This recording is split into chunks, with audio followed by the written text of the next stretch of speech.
I was honestly pretty concerned about a drop-off Rob Edwards has come into what was a pretty well-oiled machine, get Luton Town back into the playoffs. Luton Town's win at Wigan this past weekend puts them one place outside the playoff spots, but level on points with the two teams above them with a game in hand. With 4 wins in 6 in his time in charge, is this looking like a playoff push under the leadership of new boss Rob Edwards? Before I have my say, as ever, get your thoughts in via the comments, and if you want to debate with me face to face, join up on our Patreon and have your say on our monthly roundtable show. When Nathan Jones left Luton to take the Southampton job, I was honestly pretty concerned about a drop-off at Kenilworth Road. The Hatters' progress has been fantastic over many years now. Yes, there's Mick Harford. Yes, there was James Justin and Jack Stacey, Danny Hilton and James Collins. But to me, it always felt like the extra sauce to tie everything together was having Nathan Jones in the dugout as manager. Luton's playoff finish last season was the result of years of positive momentum, frankly. Good recruitment, great spirit, and a long-term winning mentality. Perhaps certain wealthier clubs left the door open in that top 6 race, but that was not Luton's fault, and they ran right through that open door. Those concerns I mentioned were far more around Jones leaving than the identity of his replacement, Rob Edwards. And we often see clubs doing really well with a talismanic manager struggle if and when that figure eventually departs. We've already mentioned one thing that Luton tend to get right is recruitment, so I'm very, very sure that Rob Edwards being identified, interviewed and hired was given a great deal of resource and thought. In the interest of balance, we should say that the Graham Jones appointment before Nathan Jones returned did not go at all well, but the batting average with managers and players coming into Luton remains very high. So what is it exactly that Rob Edwards has done to have Luton up and challenging again quite so quickly? Well, the first thing that worked out fairly nicely was bringing him in during that World Cup break. I'm pretty sure all managers would like at least some time to warm into their role away from competitive football. It's exactly what Rob Edwards got. And honestly, Edwards did not pick up Luton in a bad spot at all. They were 4 places lower than today, down in 11th, but still only 1 point off the playoffs, just a bit further back in that massive championship traffic jam. In terms of shape and strategy, Luton's playoff team last season was a 3 at the back, wing-backs powering on forward, nice quick switches of play and good directness with Adebayo, a big menace up front.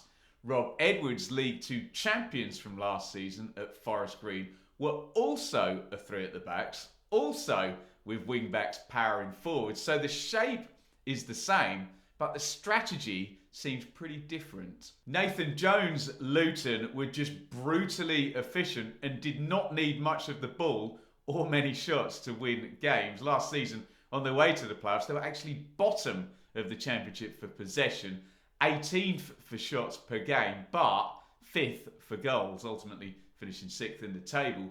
Rob Edwards' Forest Green, in stark contrast, were 3rd for possession, 4th for shots, and 2nd for goals. The numbers would suggest that Edwards won games in a somewhat different manner to Jones. So, have we seen a transformation at Luton then since his arrival? We'll try and be vaguely scientific or mathematical with this and do a similar experiment than we just did comparing Nathan Jones last season and Rob Edwards last season at Luton and Forest Green. What we'll do, we'll take Nathan Jones' final 4 wins at Luton and Rob Edwards' first 4 wins at Luton. Jones had 3 away wins and 1 at home. Edwards, 3 away wins and 1 at home. Luton were always good away.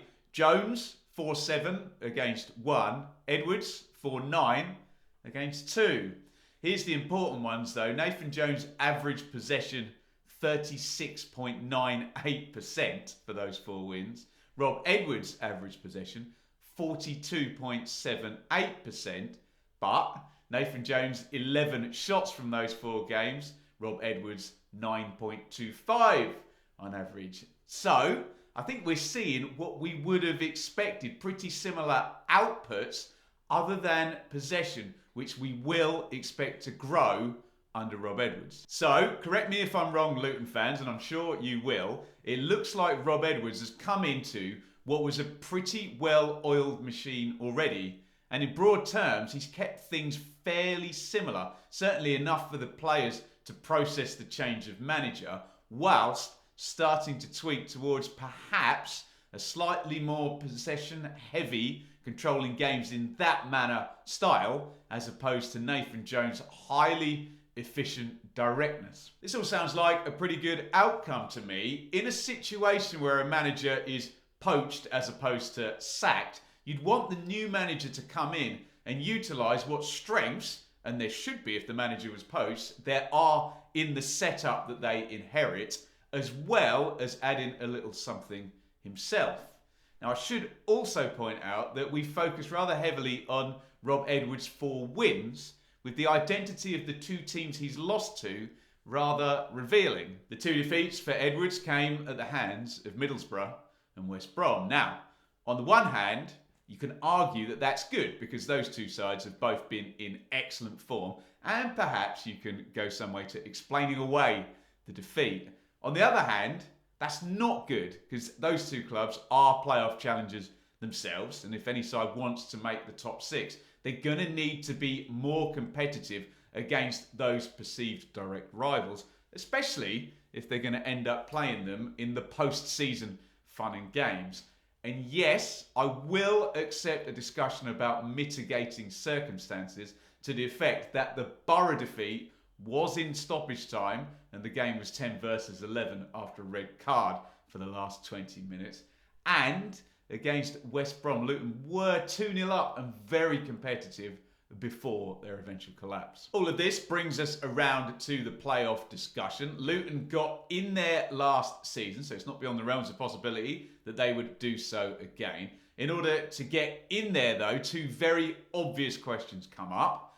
First, are Luton better or worse than last season? And secondly, has the competition Luton are up against got better or worse than last season? Well, completely subjective, obviously, but I would suggest the Luton squad is better than it was last season.